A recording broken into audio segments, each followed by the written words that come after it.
NCAA Pick'em Boys 2025, Week 9. We are just plowing through the season. A lot of people not doing too well. A lot of people in the negative. And we're going to look into that. We're going to investigate a little further. But that's okay. We got a lot of football to get into this week. But for starters, picks are due Saturday, October 25th at 11 a.m.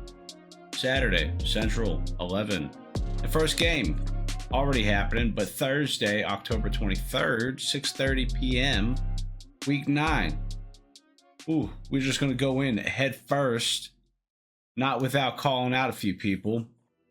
Week 8 recap, we got Grant still holding the front line, 24-16, and just a few people, 6 people going 20-20. I'm included in that. Shout out your boy. And everybody else is negative. So we got a lot of people running for third, fourth, and fifth, but they're all negative. So you don't get to be on the board. You got to earn it. Got to earn it around here. And Survivor Week 8. Add 2 more people to the chopping block. We got Steven and Sage both eliminated. I forget who they picked. I know one of them, I think, or maybe both, was Memphis, which didn't they have some sort of coaching change up? Anybody? I don't think so. No? Okay. Yeah, I don't know. But Memphis should have been a lock, but it wasn't. It's tough. All right. Let's get into a couple of games that screwed a lot of people up. A lot of great games this past week, but let's start strong with ranked 5 Ole Miss at ranked 9 Georgia. Georgia to cover 6.5. Georgia did, but a lot of people had Ole Miss tightening that. Didn't quite happen, but that's okay. And next up, we got ranked 7 Texas Tech at Arizona State. Texas Tech not covering the 8.5 with an upset, 26-22. I didn't think that was going to be possible, but we all fell for it, and that's the love of the game, baby. And last but not least, as Kyle would say, we did not lose control of this game. We were in complete control. Ranked 4, Texas A&M at Arkansas. 45-42, A&M to cover 3.5. Very unfortunate. Very unfortunate. Go figure. But that's A&M for you. All right. Got a lot to get into. Introducing the 2 boys up above. NCAA expert Jerry Stovall and the gladiator of my beautiful Coliseum. The games, the Hunger Games. Peter Goulagerie. Oh, yeah. With that music going on in the background. Bam, bam, bam, bam. Oh, yeah, it's going to be great. It's going to be great. Boys, what's going on? So if you legitimately think that game was in hand from kickoff to quadruple zeros, I mean, that was as in hand as trying to catch a greased up pig during the state fair while you are blindfolded and having oven mitts. That y'all are completely drinking the maroon fruit punch. Yeah, listen, I agree. I've been saying this all season long. Like, we are just hanging on by a thread. We are skating by. We're just like Ole Miss right now. We are just skating by. Well, I guess they took a loss, but at the beginning of the season, they were just skating through a couple of wins, barely winning, and A&M's been the same way, but we're just holding on longer. Peter, what's up, my boy? No, yeah, watching the game, it was one of those things where I just kept expecting A&M to put it away, and they just never did. And frankly, especially at the end of that game, I thought Arkansas actually should have kicked a field goal as soon as they got into field goal range. Just to get, because if they did that, I think they would have had 3 or 3.5 minutes to then get the ball back. It would have been that roughly would have been the time frame, but then they just let it down. I ran everything out to get a touchdown. So I thought that was a weird coaching error. See, I Um, disagree with that because if you score a touchdown that first one and then you score a touchdown the second time, then you win the game. But if you're kicking a field goal as soon as you get into field goal range, then you're setting yourself up for a tie and a tie only. It was a uh, it was a high risk, high reward situation regardless, but by kicking the field goal first, you would have handicapped yourself. Yeah. I don't think so because you limited timeouts. Your defense was actually stepping up, so and you were down by 10. So like you needed to maximize points because their play calling was just selling up for one touchdown and not actually the win. So it was like they're trying to make it a close game, not a winning game. So that's why I was anyway. But for A&M, I actually think it's encouraging for A&M fans if I was one because it's like every team has to deal with an ugly win, and if this is your ugly win, great. Like you have a hard stretch coming up with the SEC, so like take it and run. But we'll I see. don't know. I think Notre Unless Dame you was beat an Notre ugly Dame by win. 1. Yeah. Auburn was an ugly win. You could make a claim for both Florida and Mississippi State. I mean, essentially all but Utah and Utah State and UTSA were all ugly.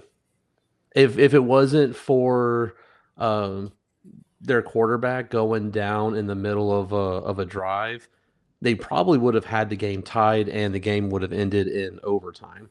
Not saying that they would have won, but I think it would have been a completely different game if Arkansas's quarterback didn't go down with an injury. Yeah, it'd been interesting. But I'm All just waiting right. for the Aggie situation to happen where they call end of the season by around this time of the year, if not at the beginning of November. Buckle in. That's all I got to say.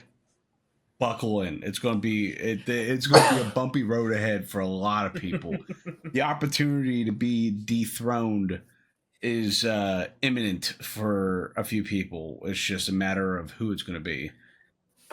Well, let's start with ranked 22, Texas at Mississippi State.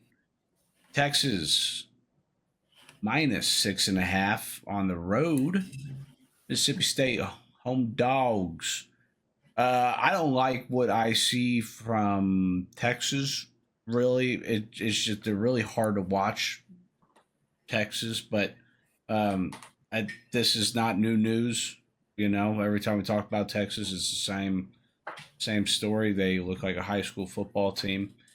Um, my gut tells me to lean Texas all day long, but I really got Mississippi State to cover this game at home. I feel like they got to fight for something. If there's an opportunity to take a kill shot, this is their time to strike, and their only time to strike. Because if they lose this game, they're over. It's time to move on. I have this game 26-22 Texas, but that's Mississippi State covering at a 57% probability, and I like that. At least that's my model. So give me Mississippi State cover and praying for an upset. Might do a little sprinkle on that. no, yeah, I'm fully expecting Mississippi State to cover this, and I expect this to be the start of Sarkisian's seat to start heating up. Because ultimately, because correct me if I'm wrong, doesn't he call the offense? I mean, it looks like he does. Which he needs to stop doing. Right. It's like it's gonna be one of those things where, yeah, I just think it's gonna be more and more pressure on Sark, especially if they lose this game. Like I expect, I don't know if I'll go as far as say they will lose, but it wouldn't surprise me, especially the way they looked against Kentucky. I think So that's the most bad. alarming thing is Kentucky won that game. Like if you look at all the stats, Kentucky just did what Kentucky does because they're a bad team. Right. But yeah, but is Texas just inevitable? Like just sticking around and then eventually gonna, double tap A&M right in the nuts? But the Yell Eaters would probably like it. But we'll leave You that hate there. to see it. And let me tell you this: Mississippi State is very comfortable with playing big people. They do this shit for a living. All Mississippi State does is play really tough schedules, really tough teams, like clockwork. Now, whether they win, lose, or not, whatever. But let's know that they got reps. And Texas seems like it could be light work compared to some people they've played. Jerry, what do you think, Boo? Yeah, I like Mississippi to not only cover but also win. It's in Starkville. I mean, the great thing about the SEC is regardless of how poor the teams may be on paper, there is I mean, you could almost call it like a touchdown benefit in the home team's favor wherever you go. And Starkville is no exception. The cowbells are loud, they are rowdy. I still have zero trust in Manning. And if you look at the stats with it, Texas's total offense, including the rush offense and their passing offense, ranks around 75 in every category. It's just bizarre to see such uniformity, but in a bad way. Whereas with Mississippi State, their total defense is around 53, where the big deciding factor is going to be for Mississippi State is if they can run the ball against Texas, because Texas does have a good rush defense. They are fifth in the nation in only giving up about 2.59 yards per rush. That Wow. ranks around like Oklahoma, Texas Tech, Indiana, Missouri. So they have a good rush offense, or rush defense, excuse me.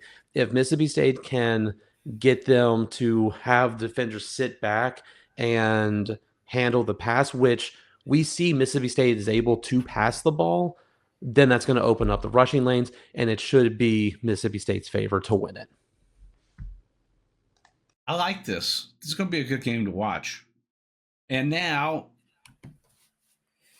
time to play hot seat with rank 3 Texas A&M at rank 20 LSU.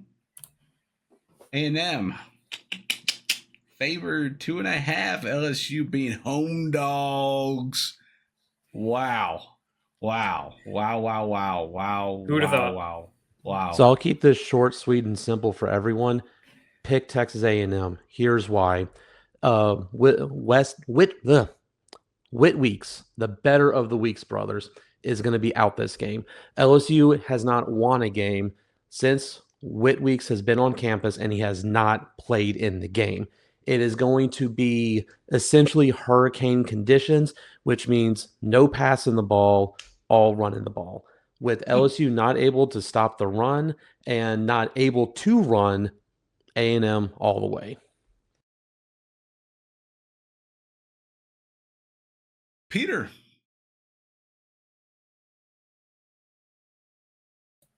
Yes. I love to hear your opinion on the game, the A&M LSU game. Sorry, I was getting a beverage break over here because That's okay, Poppy. Am I shocked that A&M is favored at LSU? Yes. Would it surprise me if LSU just beats them outright? No. However, I don't know. If A&M had a different quarterback in this sense, I think LSU struggles to defend mobile quarterbacks. So I expect if A&M is going to beat them, I expect Reed to actually be running off script a lot. I think if LSU is to win, they have to keep him in the pocket. He has gotten much better at passing, but I still think their best chance is to keep him contained.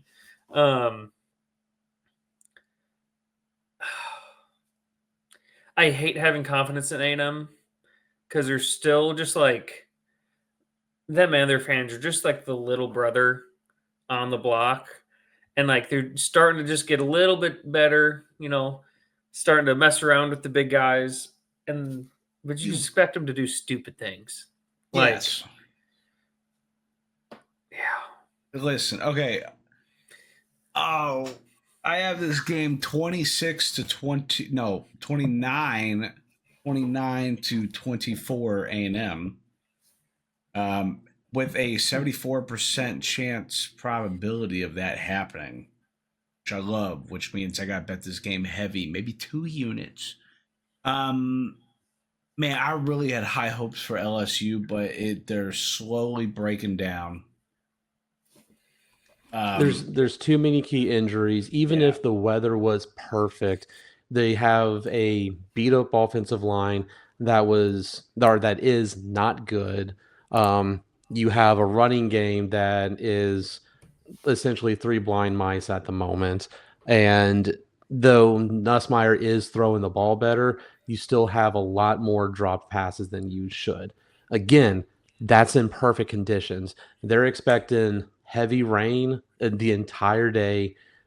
It would have to be a miracle to see anything happen differently. I would easily confirm with you that putting a ton of money on A&M to cover and cover big, yes.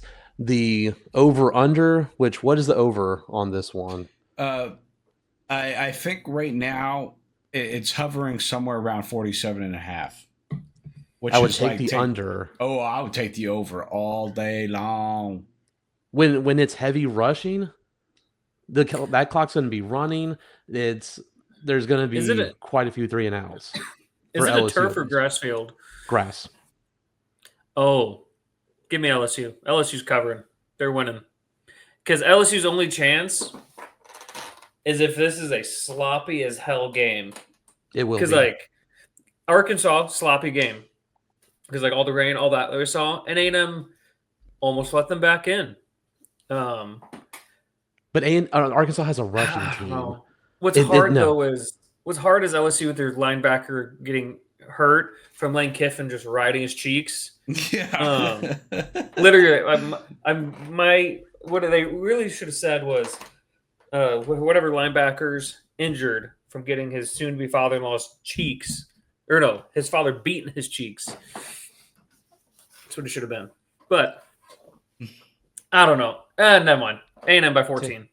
Take it from the LSU fan, the one that has been bleeding purple and gold since birth, the one that has been through everything. Jared DiNardo, Nick Saban, Les Miles, Ed Orgeron, and now Brian Kelly. Seeing how LSU has played in their stadium from 11 a.m. to 2 a.m., take A&M. It would be stupid not to. And see, but we say that about A&M, and then they just go and fuck everyone because that's the A&M way. And that nothing would make me happier. But I am also realistic and not stupid. Yeah, now that leads me to a question, but I'm going to save it after we talk about this one game. A good classic rivalry. We got ranked 25 hanging in there, Michigan at Michigan State, Michigan to cover 14.5. This has, out of the 3 games we talk about, this is the game that I have the most confident in saying that Michigan should be able to cover this game. And I have it. I have them covering this on the dot with a 54% probability, which is good, which is fine.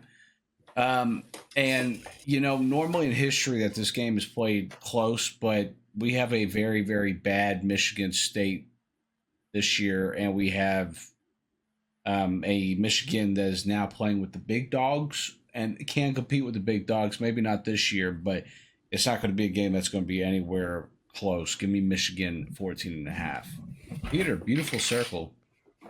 Yeah, this is Michigan State's butthole currently. Everybody's scoring on them.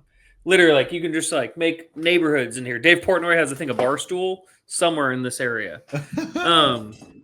Literally everybody and their mother is scoring on Michigan State. Every Big Ten matchup they've had, which is the last 4 weeks, low score they've given up is 38. And if you look at the head-to-head the last 3 years, I mean, because it's ranged from Michigan being favored by 3, Michigan favored by 25, Michigan favored by 21.5. They've covered all of it. I mean, 24-17, 49-0, 29-7. And that was, I mean, if I remember correctly, 2022 was a decently good Michigan State. Like they just gave their head coach a raise, if I'm not mistaken. Um, but yeah, no, this year they're bad. Michigan State is bad. Michigan is getting slightly better, and with it being only a 14-point difference and a rivalry game, I don't think Michigan State is going to be able to do anything. Give me Michigan. Easy peasy. Now, the question that I wanted to spew out is that every week there's a top 5 team that gets dethroned by an unranked team. So it can't I'm be liking what I'm A&M hearing. because they're playing a ranked team. Whew, thank goodness. Dodge that bullet. So it's just not possible.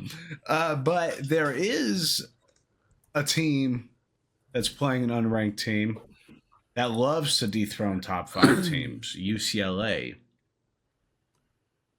And that's UCLA ain't gonna do it. The way that Indiana. Coach Signetti has that program running on all cylinders, it's a V12 at this situation. They're running hot. They're running great. It's a home game. UCLA cannot travel across the country and deal with 55-degree weather. They don't know what 55 is unless it's a speed limit sign. Yeah, I don't believe it's going to be Listen, that they one. knocked down Penn State. Mm-hmm. But I mean, Penn State is in the same breath as Texas. They got overhyped with all the preseason talk. Listen. Don't undervalue UCLA's beautiful win. They took Oh, I down am. Maryland, which I was rooting for Maryland for being a great covering team, and took down Michigan State. Ooh, so tough. Are we just talking about top five, unfortunately? Well, I mean, it just seems to be the trend that top 5 teams get whooped by an unranked team once a week. There's only two playing this week. A&M, LSU, UCLA, Indiana. I know that's what makes it Oh, so. I'm sorry, Alabama, South Carolina. Let me Yeah, I mean, pump the so you brakes could there. hone it in. There's three games to choose from. Hey, Give me I'd be top riding 10 with at least. UCLA. I'd be riding with UCLA. Get that man carried off another field. That's all I want to see. That would be legit. I would like that. Listen, Not even their home field. stats Actually have a don't crowd. stats don't lie. What you think about the top 25 right now? I think it's a whole lot better than what it was a couple of weeks ago. It does get better and better. It looks a lot cleaner. I mean, so far I haven't had any issues with it. BYU jumping up 4 spots from week 8 to week 9 seems a bit odd. Undefeated. But I mean, other than that, I mean, so Yeah, come on, give some love to the Jews. Mormons. Oh, oops. I still don't know why Ohio State and Indiana are number 1 and 2. Indiana makes more sense than Ohio State, but Ohio State won't leave number 1. And ESPN will make a big deal about it. Herb Street will come on live air for Ohio State once again if they end the year number 1. I hate Notre Dame at 12. I think the biggest discrepancy is the fact that A&M has not gotten any first place votes. Like what they've played opponents, they've played more than at least Ohio State. They should at least get 1 vote. I think that's SEC voting fatigue because like the SEC is dominating the top 25 right now. Yeah, the Big Ten isn't. So it's like I think they're going like top loading the Big Ten's best 2 teams, and then just like giving the rest to really the SEC. But I do think Notre Dame should be top 10 at this point, to be completely honest with you.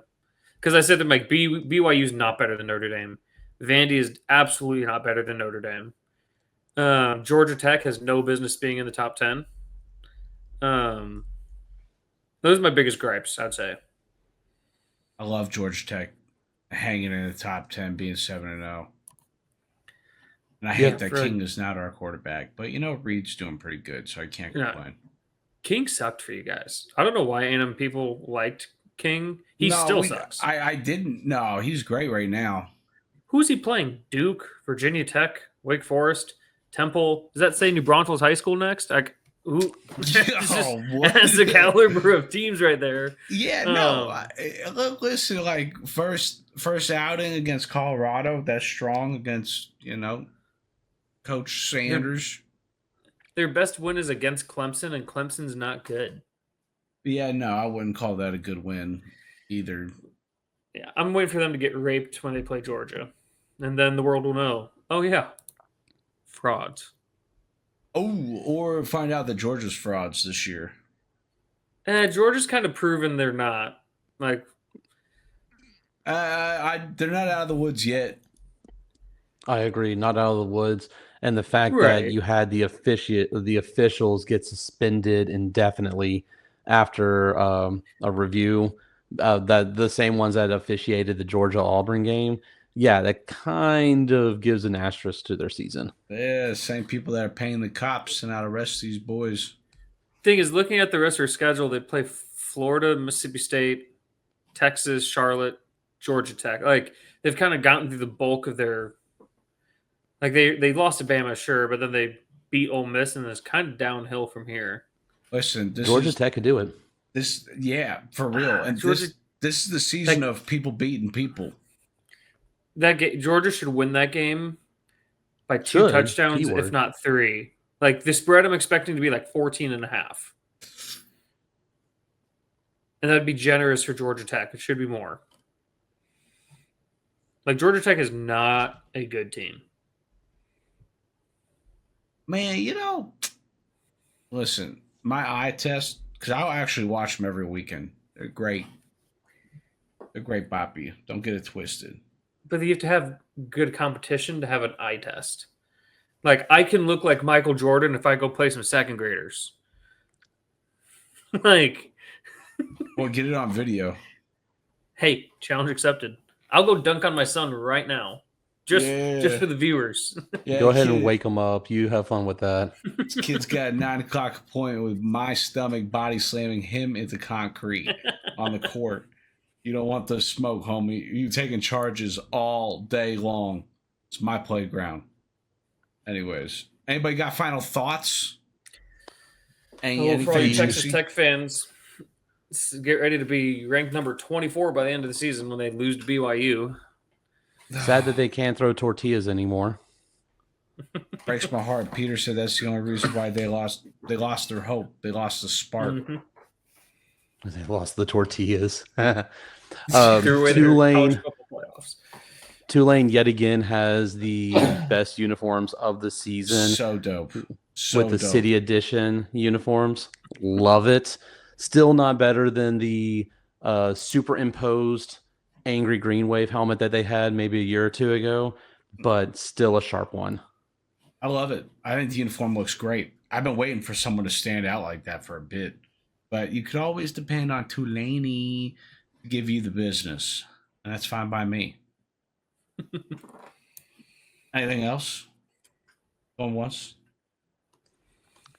Going twice?